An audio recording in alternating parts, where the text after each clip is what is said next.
Hello again from Systema Israel. Today we're going to work on two very simple drills, on pushing and on rolling. The first one is standing, simply avoiding locking your feet into the ground. If you look at your toes, most of the strength is towards grabbing the ground. So if I'm here, my feet are on the ground and someone pushes me from behind, what happens? They're trying to lock. They're trying to keep their place. And what happens is my body breaks when I'm being pushed. See here, again?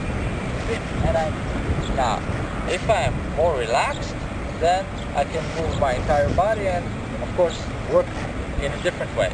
Now, what we're going to do, we're going to just avoid placing the foot on the ground and just the heel, just the end of the leg. First, what we're going to do, very gentle push, just to feel it. Yeah, you don't need to start hard. You're going to start feeling how the body just trying to stay in place, and you're going to feel how unnatural that is.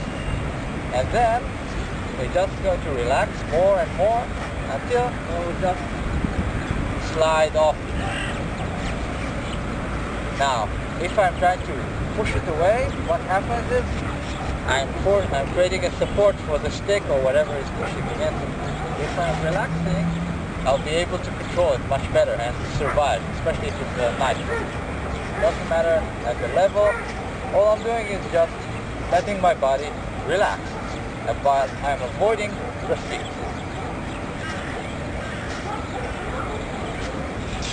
As in always, the breath is paramount. Now, you do this from the back. From the back you don't see it coming, so you don't prepare a plan. The body starts to relax. From the side, look at the side. If the stick comes from here or anything comes from here, most of the time we're trying to break ourselves. Otherwise, I can just let it transfer forward. See? Here.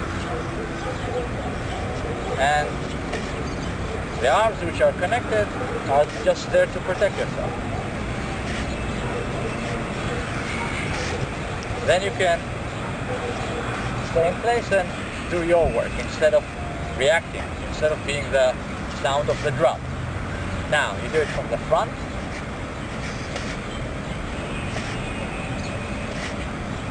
And let's do it slowly.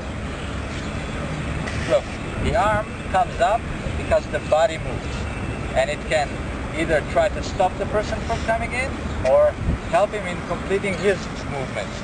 Now, if you're trying to do something, it's better to do it in one step rather than two.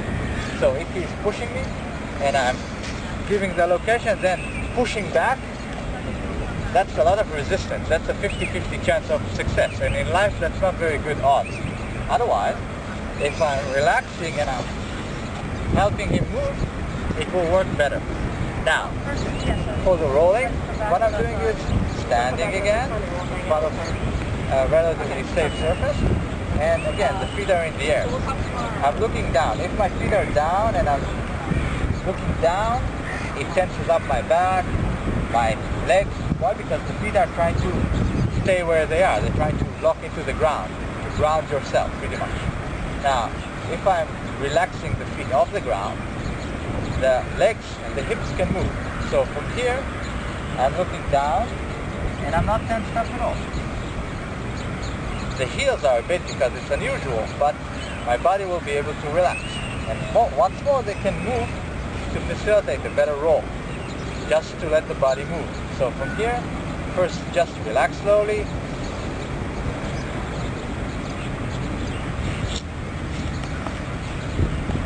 And backwards. Again, not like so, but simply relax straight.